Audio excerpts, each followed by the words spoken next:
Well, hello again, folks, and welcome to my Busey coffee break. And today we've got one real interesting event happening, and that event is interviewing two individuals that are involved in two different businesses under one roof. And boy, I'll tell you, wait until you hear about the entire story as to what they do and how they go about doing it. But with me today, I've got Dennis. How are you doing, Dennis? Very good, sir. Boy, oh boy, and you are the geek incident.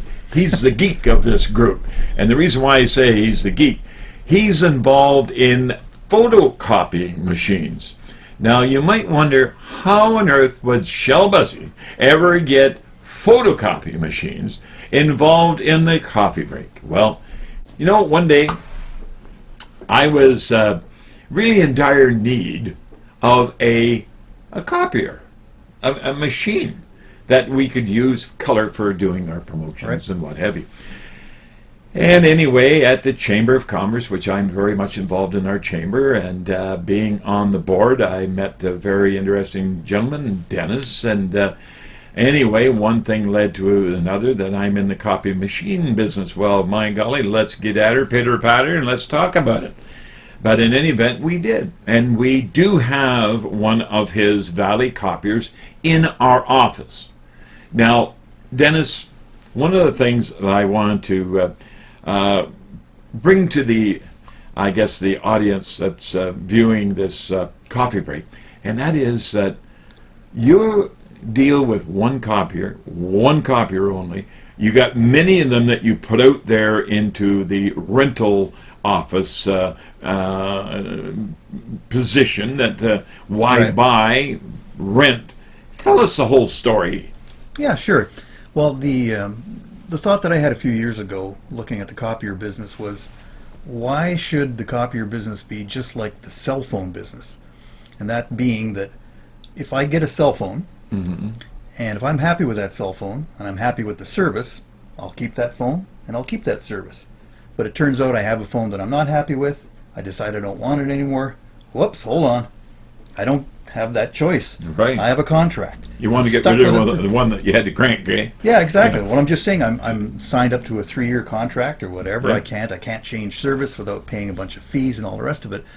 And it's very similar in the copier business. You know, these machines run $25,000-$30,000 for a commercial copier. Yeah. So you end up getting into that $600-$700 a month payment kind of thing. And again, say 6 months into it, you A, don't like the copier, or B, you don't like the company that's doing the servicing. Right. You call up and say, hey, get this out of here. And they say, well, sure, drop 10 grand or something and we can get you out of your contract. So I always had the theory, why don't we do it a different way? Why don't we rent the copiers? So the idea being that it's kind of a deal that has to happen on both sides. You have to be happy with the copier, and you've got to be happy with the service we're providing for the copier. But you're the geek. You're the one that knows this copier inside and out and backwards and upside down. You can actually, if there any, we've never had any problem with ours, but I'm sure you can likely give the information right over the phone as to how to program it and what have you. Yeah, exactly. So that's how it led into the rental business, is that people then have the option of getting out of the contract if they want. And if we're doing a proper job, if I've done the geek work correctly, there's no reason to have the machine taken away. So that's how it got started. But all this coming together, I when I was talking with you, I thought, oh my God, how much is this going to cost when you start renting something like this? But gosh, when we get down to the nuts and bolts of it, it's peanuts renting these. It is cheap. It runs $99 a month for a full color copier. So $99 a month, say $100 a month, that's $1,200 a year to have a copier, folks, that not only will give you, what is that big size? That's 11 by 17. 11 by 17. You can make your own posters. We make our own flyers that go out to the door and also at home shows for handout. But for $99, and where do we get the toner from? But from you as well. Exactly. And the $99 covers all the servicing. That's one big thing with any copier machine, is that no matter what you're paying per month for the copier, is that how do you keep it going? Right. If I got to pay, somebody has to pay on top of that, that could be pretty expensive. But the $99 covers all the servicing on the machine, so you just pay for the toner and paper and off you go. It's just that, and you have to do that anyway, no matter what you purchase today. Now, cheaper than driving down to Staples every 2 hours to do something. You got that right, no doubt about it. And guess who would have to go there? Yeah, exactly. Yeah, I'd have to send one of the employees, or they say, well, hey, shall you go? But you know, it has really been a service. And there is a particular copier, it's a Toshiba, I believe. Toshiba, yeah. Yeah. And we stick with one series, the Toshiba 2330. And what that allows us to do is know the machines inside and out. And as you mentioned, if there is a problem, probably already know what it is before you even finish explaining it. Yeah. Get it handled right away. Interchangeable parts. That's a way to keep that price down. For $99 a month, and something else this came to mind as well, that not only do you have the feature of photocopiers, but you can scan. Correct. You can receive faxes. You can send faxes. And we do a lot of faxes because we have a lot of agreements that have to be signed, like contracts and what have you. So all that is still, and a lot of people don't have fax machines anymore, but within this copier you do have that faxing option. But you've got all the colors, and it's unbelievable what you can do. It Yeah. I did not realize a machine of that value, that size, would fit in the area of the old copier that we had before. Yeah, it is surprising, you know, the technology has come forward, and it's called a one-pass system. So what the other advantage too is, of course, all of them come with what's called an RADF, which is a reversing automatic document feeder. Well, so that allows you to stack 200 or 300 double-sided pages on the top of the machine, hit go, and whether you're scanning just to file that information, you know, trying to get rid of a bunch of papers and file it, or whether you're trying to make copies of that, it does it all unattended. It'll take and copy both sides of the page without you having to change the stack or any of that sort of stuff. So it's got, you know, all the features. Also, for $99 a month. Plus, it, you know, anytime you want, you can ask it to print in just black only. Yeah. So if you're just doing ordinary papers and don't care for color, there you are. It's even more money savings. I got to tell the folks that I had I put together a little bit of a notice, and it so happened to be on a piece of, well, it was just a little off the yellow page color, and never even thought of it. You know, I just wrote on it with felt tip. It was a message that was going out. Put it in the machine and pushed the button, and I said, "Sam, heck, put yellow paper in and yellow paper come out." Now, how did that do that? It colored the paper. It copied the color of the paper. Correct. So you see, folks, what you can do. This guy, that's why I call him the geek. But just in summary, the Valley Copiers at $99 a month, you service an area of Greater Vancouver. Now, correct. We know people are going to see this out in beautiful parts of Canada and the United States, but you service the area of Greater Vancouver. Correct, yes, because we From where to where? physically service it all the way from North Vancouver to all the way to Abbotsford. All the way to Abbotsford. Yep. So there you have it, folks. If you're interested, we will be giving you the phone number. The number will be on the screen right below this coffee break message that you're watching right now. And the items that we are going to be talking to Allan about are the items that are very interesting to that of the urban safari. So correct. We are going to have to say, Dennis, we're going to keep you always on our mind because you're the guy that takes care of all our copying around here. Anytime you need help. And the only thing that I wish I could do is duplicate a few of the people around this office. That way I would be possibly out doing more retiring. But I know, folks, you don't want that to happen. You cannot copy cash on the machines. Right? There you go. Well, I never tried that. Should try that. But, folks, we're going to have Allan come in now and kind of finish off this coffee break. And Dennis, he's looking forward to your call anytime that you want to talk about copiers. But just in closing, you do something else out there. Vintage machines like the old record players and cassette players, and you know there's many cars that have got cassette players that are of old the vintage players, yeah. Old 8-track, and you can fix them. I do. I guess Allan will tell you more about the story and how this urban safari store ties in with Valley Copiers, but our service department is located in the same building. And as part of the vintage store, of course, they always have vintage electronics, old turntables, amplifiers, and You're the geek. I'm the geek. Got 30 years experience with that, so we repair that sort of stuff every day of the week. But records are coming back. Record players are coming back. Yeah, I'm sure Allan will tell you all about that. Just unbelievable the amount of records he's going through these days. I can hear Allan out behind the door here. There's a panting out there saying, I got to get in there, got to get in there. But folks, don't you go away. Go and grab yourself a coffee if you like. But we're going to be back with Alan to finish up this segment on our coffee break. And I know you're going to be very interested in it. And keep in mind, this is Shell Buzzy's House Smart Coffee Break. And we'll be back right after this.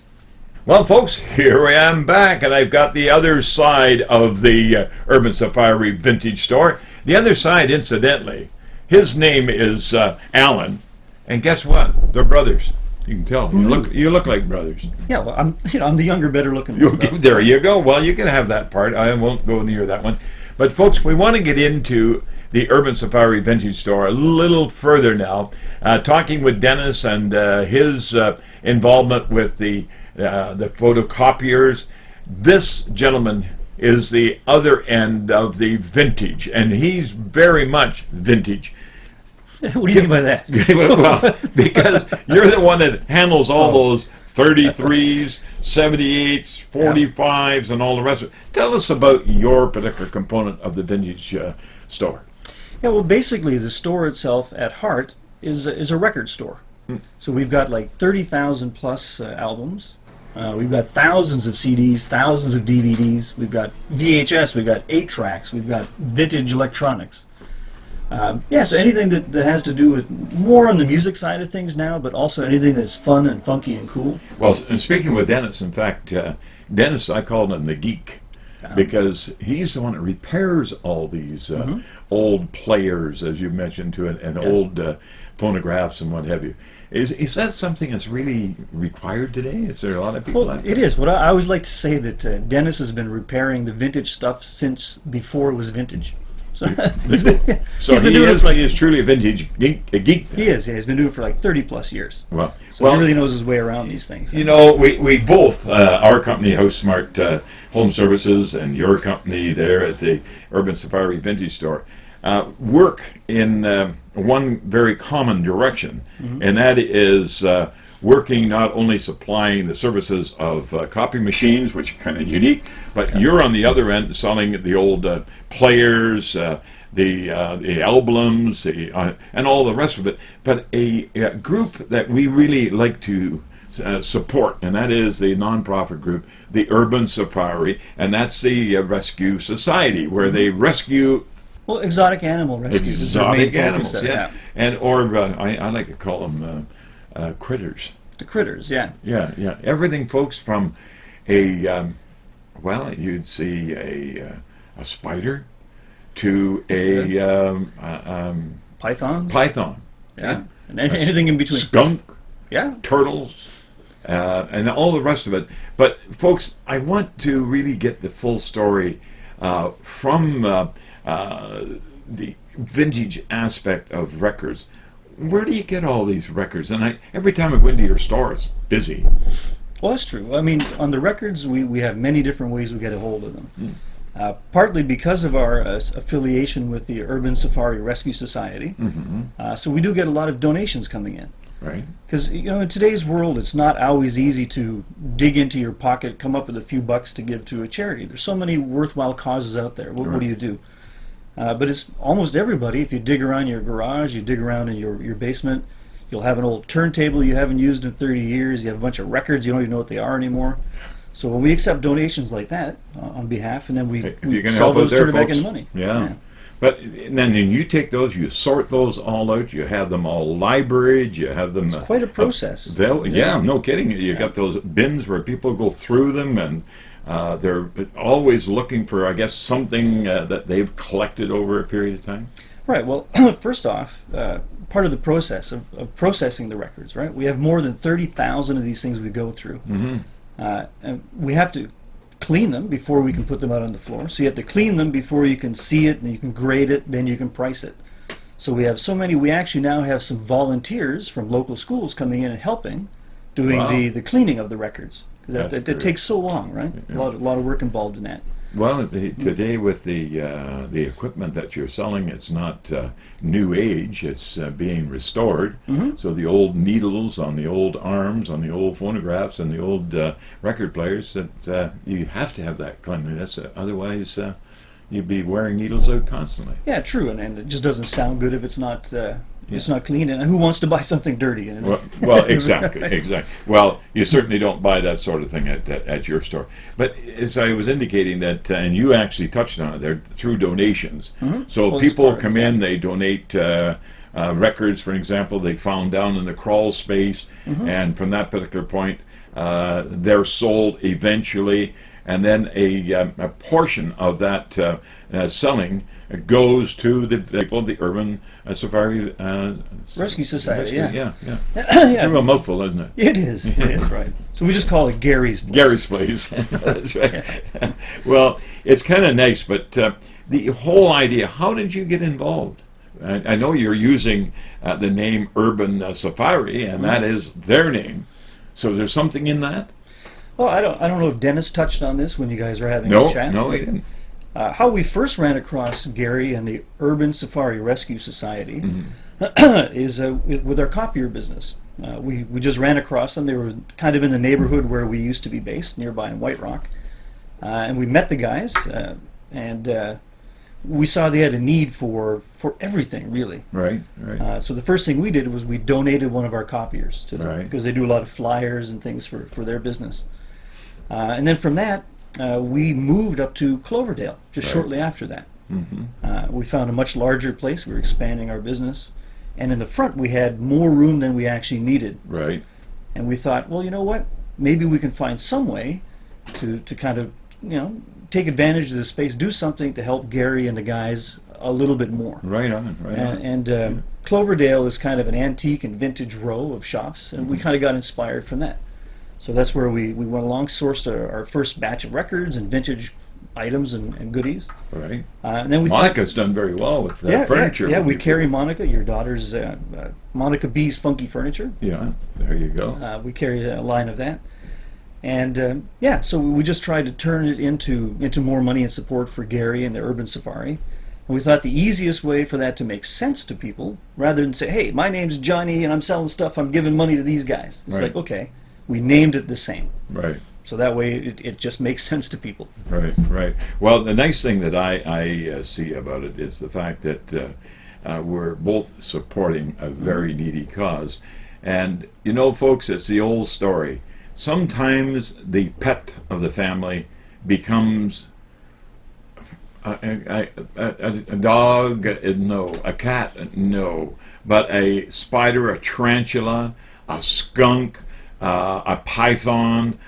There's many animals. In fact, I forget how many animals that Gary mentioned, but over 300, I believe, different animals that he has, and critters at the Urban Safari Rescue Society.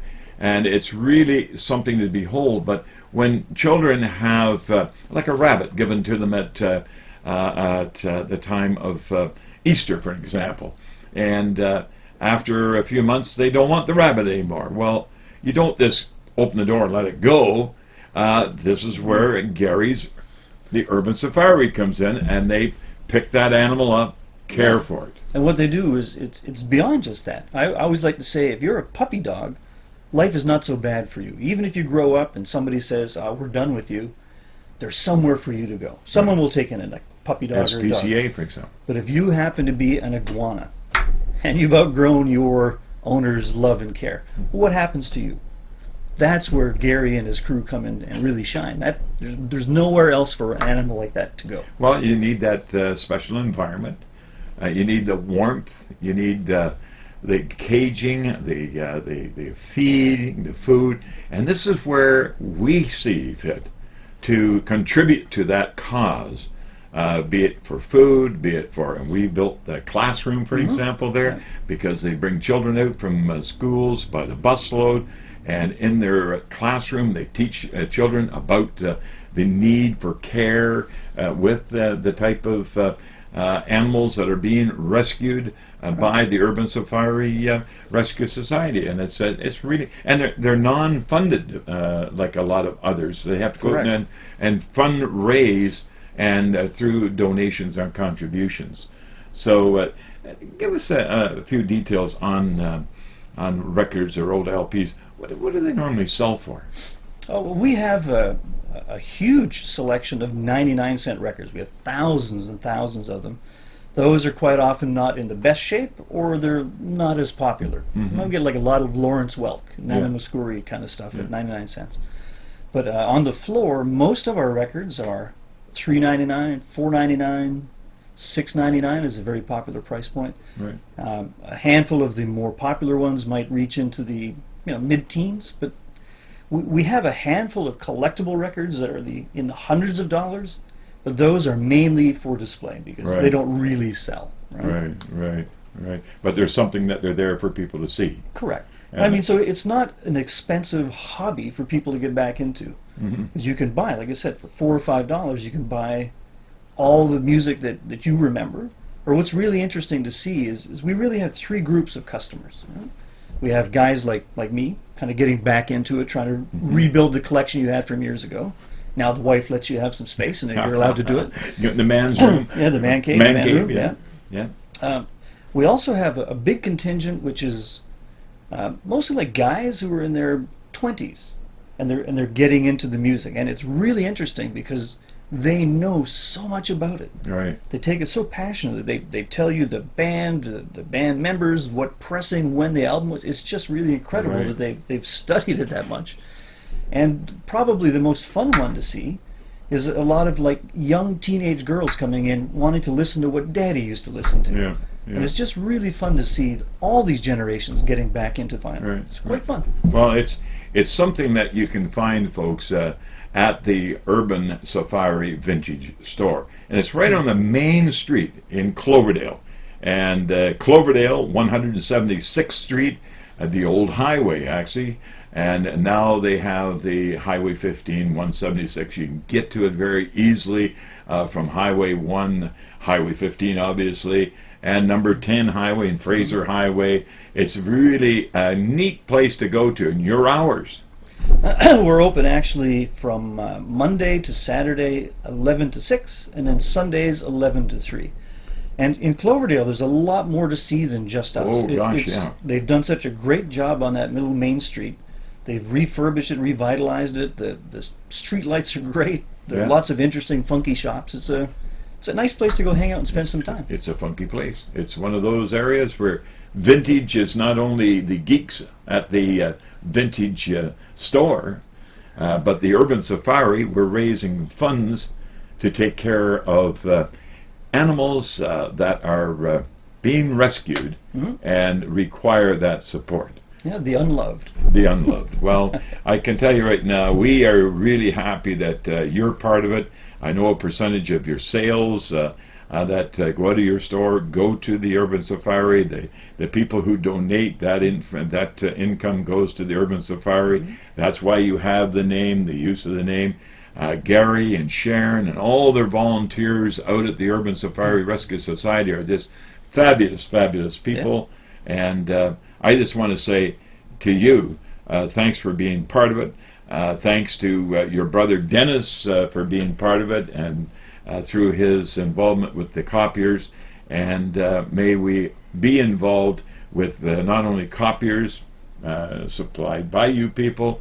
It's very reasonable. My gosh, we look at it, $99 a month. Where can you get a copier that will do all the things that copier will do for that value? Yeah. So, folks, think about it. If you're in the greater Vancouver area or if you're coming to Vancouver, very few locations you can't make a left or a right and head down to Cloverdale, to the main street, and take in the Vintage Safari Vintage, it's an Urban Safari Vintage store, supporting that of the Urban Safari Vintage Rescue Society.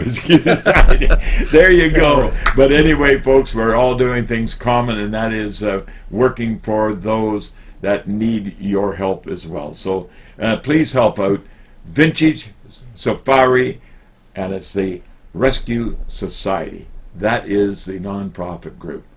Thanks for watching today, and I hope you can get one day to Cloverdale or one day to the Urban Safari Rescue Society's actual museum, not only museum, but a rescue center where there's animals there for you to view. But it's a great time on 176th Street, which is Highway 15. just before you go to the border to the USA. Just before the States. So thank you very much. As you know, this is the Coffee Break, Shell Buzzy's Host Smart Coffee Break, and we love you all. Talk to you soon. Bye for now.